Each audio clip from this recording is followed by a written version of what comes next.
Hello students, कैसे हैं आप। Welcome to the channel Yasar Ali classes. So student, अब तक हमने इस चैप्टर में जो रिकॉन्स्टिट्यूशन है हमारा profit sharing ratio, change in profit sharing ratio, उस पर हमने अभी तक क्या देखा। हमने सबसे पहले देखा प्रॉफिट शेयरिंग रेशियो, फिर हमने देखा गुडविल की ट्रीटमेंट के गुडविल की अकाउंटिंग ट्रीटमेंट कैसे होती है।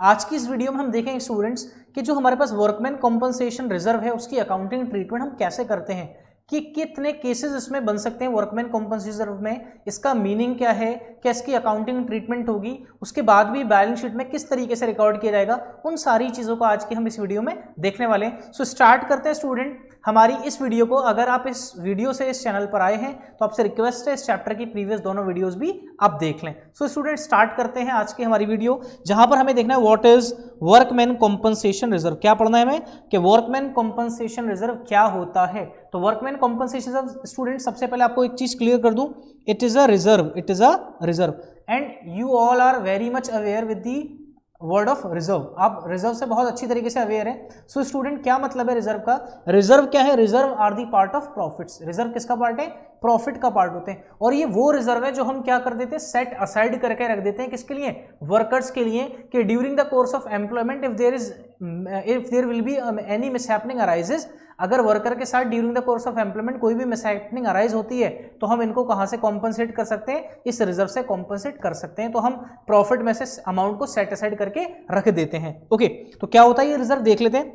Workman compensation reserve is a reserve created out of firms profit to meet its possible liability to pay compensation to employees. Employees को कॉम्पनसेशन पे करने के लिए जो लाइबिलिटी है, it is arises, it means a claim may और may not be arise. Okay, अगर ये arise होता है तो जरूरी नहीं कि क्लेम या लाइबिलिटी अराइज हो या अराइज ना हो। It also means that claim may be higher than the amount of reserve. Claim कभी कभी हमारे रिजर्व से ज्यादा भी हो सकता है। सपोज करो हमारे पास वर्कमैन कॉम्पनसेशन रिजर्व है 1,00,000 रुपए, 1,80,000 रुपीज का, कितने का, 1,80,000, लेकिन वर्कमैन कॉम्पनसेशन क्लेम हमारा कितना हो गया, 2,00,000 रुपए। तो क्या हो गया यहाँ पर, वर्कमैन कॉम्पनसेशन रिजर्व किससे ज्यादा होगा, वर्कमैन कॉम्पनसेशन क्लेम से, मतलब लाइबिलिटी किससे ज्यादा हो सकती है, लाइबिलिटी किससे ज्यादा हो सकती है, क्लेम किससे ज्यादा हो सकता है, रिजर्व से ज्यादा हो सकता है। The treatment of workman compensation reserve represented by the compensation payable to the workers is an external liability and the balance of amount left if any is an internal liability payable to the partners. Okay, अब suppose करिए हम करते हैं, जैसे हमारे पास workman compensation reserve है 30,000।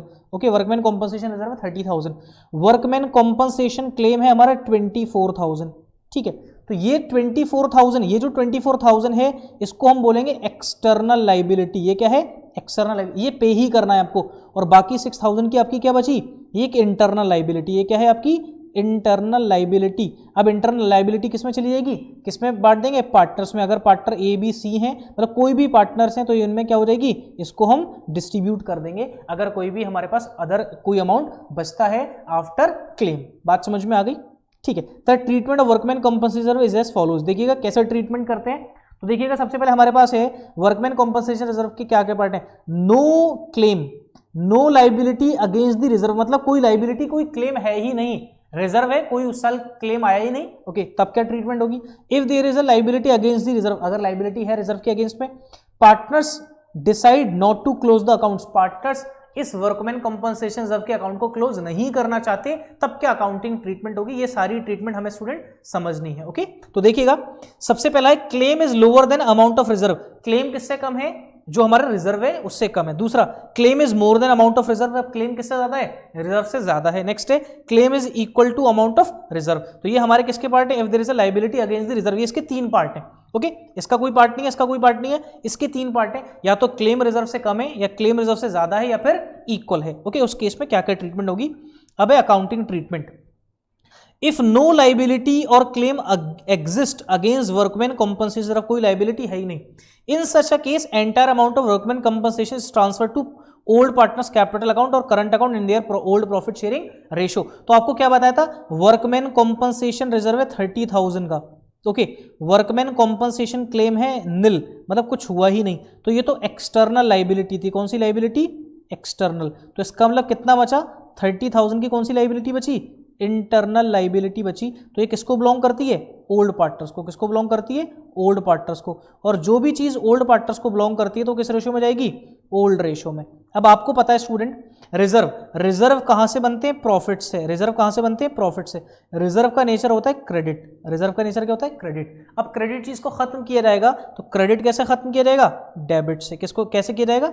अब ये किसको ट्रांसफर कर रहे हैं हम? पार्टनर्स को। तो इससे पार्टनर्स की कैपिटल क्या होगी? बढ़ेगी। और कैपिटल पार्टनर्स की कैसे बढ़ती है? और क्रेडिट करके। तो क्या एंट्री पास हो जाएगी? वर्कमैन कॉम्पनसेशन रिजर्व को क्या करेंगे? Debit to old partners capital account. अगर पार्टनर्स कैपिटल फ्लक्चुएटिंग है, if the partners capital is fixed, तो कहां पर जाएगा? ये करंट अकाउंट में। और ये ओल्ड रेशो में जाएगा। किस में जाएगा?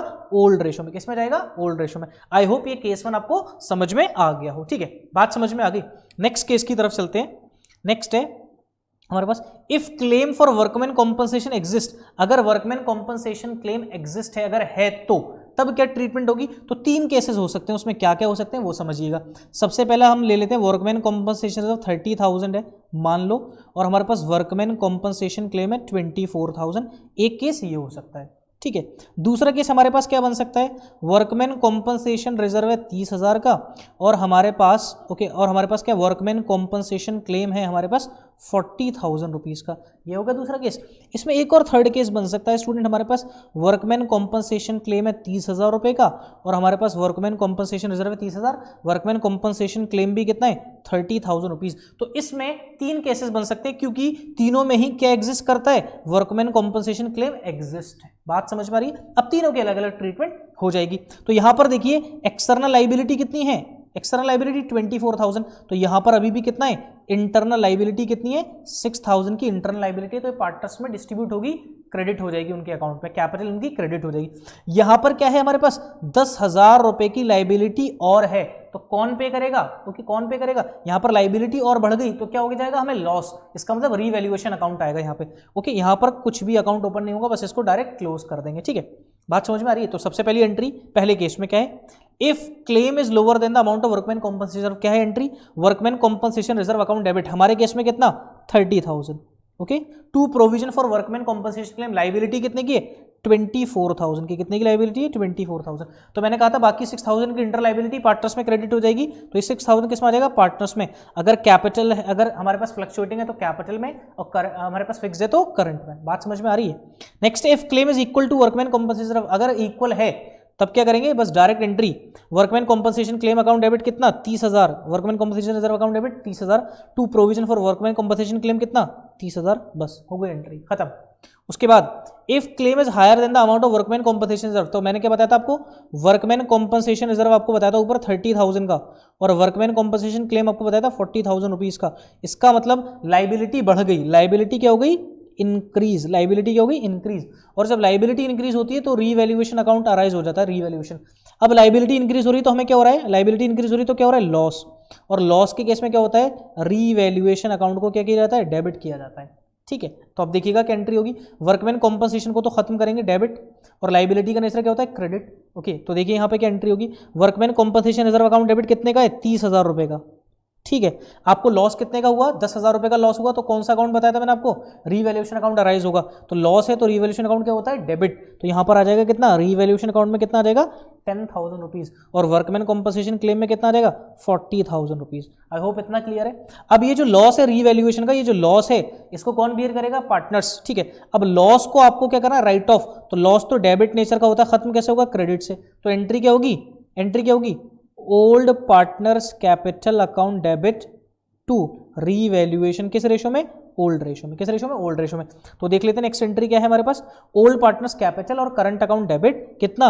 10,000 रुपीज पार्टनर्स में उनके प्रॉफिट शेयरिंग रेशो में चला जाएगा। टू रीवैल्यूएशन अकाउंट कितना?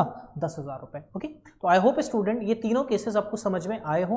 पहला हमने देखा था भाई, पहला केस क्या था कि कोई एग्जिस्ट नहीं करता। तीसरे में हमने अलग अलग चीजें देखी थी, जब क्लेम ज्यादा है, जब क्लेम कम है, और जब क्लेम क्या है? इक्वल है। बात समझ में आ गई? Next, when partners decide not to close workman compensation reserve। जब पार्टनर डिसाइड कर लेते हैं कि वर्कमैन कॉम्पनसेशन रिजर्व को हमें क्या नहीं करना? क्लोज नहीं करना। तो क्लोज नहीं करने का मतलब क्या है? यहां पर क्या पास होगी? Adjustment entry. क्या पास होगी? एक एडजस्टमेंट एंट्री पास होगी। क्या पास होगी स्टूडेंट? एडजस्टमेंट एंट्री पास होगी। क्या पास होगी?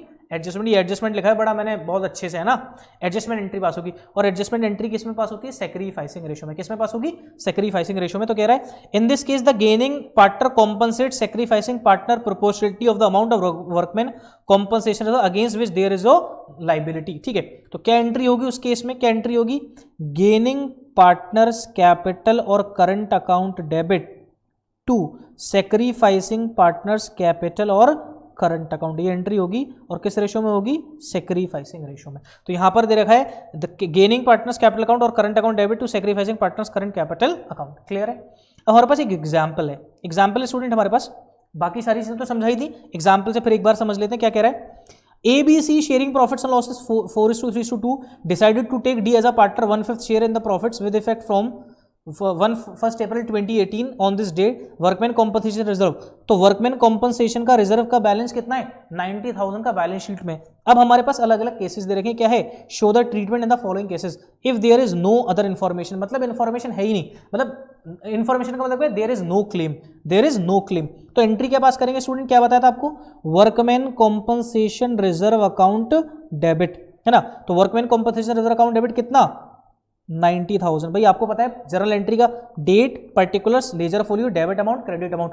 तो वर्कमैन कॉम्पनसेशन को क्या करना है हमें? वर्कमैन कॉम्पनसेशन को क्या करना है? डेबिट 90,000। ओके, कोई हमारे पास अदर इन्फॉर्मेशन है ही नहीं, तो किसको चला जाएगा?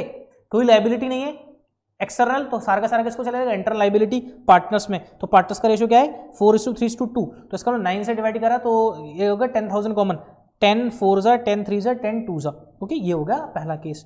दूसरा केस में कह रहा है if a claim on workman compensation 45, workman compensation का क्लेम क्या है? 45,000। तो सबसे पहली entry workman compensation reserve account debit, यहां पे पहले समझा देता हूं कितना? 90,000। Okay, to workman compensation claim 45,000 मतलब एक्सटर्नल लाइबिलिटी। बाकी जो बचा कहां पर? इंटरनल लाइबिलिटी कौन कौन है? To A's capital, to B's capital, to C's capital. 45,000 को किस रेशो में? इनके रेशो में। तो 45,000 को 9 से डिवाइड करें तो 5,000 कॉमन, 4 5 20, ठीक है, 5 3 15 और 5 2 10। ओके, ये एंट्री हमने पास कर दी। तो देख लेते हैं कि यही एंट्री पास हो रही है। वर्कमैन कॉम्पनसेशन कितना? 90, to provision for workman compensation claim 45, बाकी पार्टनर्स में बांट दिया उनके प्रॉफिट शेयरिंग रेशियो में। बात समझ में आ गई? क्लियर हो गया? उसके बाद नेक्स्ट कह रहा है हमसे if a claim on workman कितना? 99,000। मतलब अब कैसे क्या हो गया? क्लेम ज्यादा हो गया। क्लेम ज्यादा का मतलब क्या? वर्कमैन कॉम्पनसेशन रिजर्व तो 90,000 का था और वर्कमैन कॉम्पनसेशन क्लेम मतलब उसका प्रोविजन कितना हो गया? 99,000। इसका मतलब लाइबिलिटी क्या हो गई? इंक्रीज हो गई। कितने से? बाई ₹9,000। तो हमें क्या हो गया? लॉस। क्या हो गया हमें? लॉस। लॉस हो गया तो इसका मतलब क्या है? रीवैल्यूएशन अकाउंट को क्या करना पड़ेगा? डेबिट करना पड़ेगा। तो एंट्री क्या पास होगी वो देख लेते हैं एक बार। Workman compensation reserve account debit कितना? 90,000। Okay, to provision for workman compensation claim कितना था? 99,000।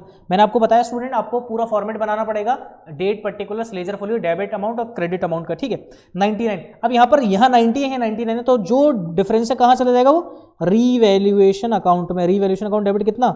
9,000। ये एंट्री हो गई। इसके बाद एक और एंट्री होगी क्या कि भाई हमारे पास जो लॉस है रीवैल्यूएशन का, इसको भी तो राइट ऑफ करना है। अब लॉस को डेबिट से राइज हुआ क्रेडिट से क्लोज करेंगे तो कौन कौन बियर करेगा?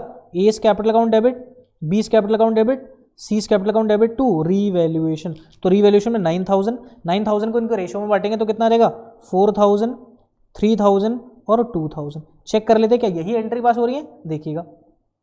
ठीक है, तो वर्कमैन कॉम्पनसेशन कितना? 90,000। रीवैल्यूएशन में कितना? 9,000। Provision for workman compensation claim 99,000। Okay, अब क्या है? लॉस को खत्म करना है तो A's capital account debit, B's capital, C's capital debit to revaluation account कितना? 9,000। क्लियर हो गया स्टूडेंट?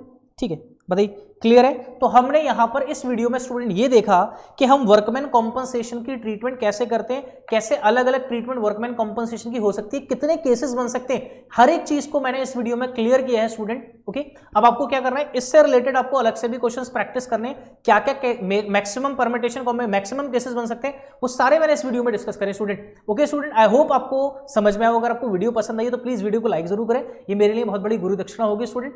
और अगर हमारे चैनल को अभी तक सब्सक्राइब नहीं किया तो प्लीज बेल आइकन के साथ हमारे चैनल को सब्सक्राइब कर लें ताकि हमारे नोटिफिकेशंस आपको बहुत जल्दी मिल सके। So student, thank you very much.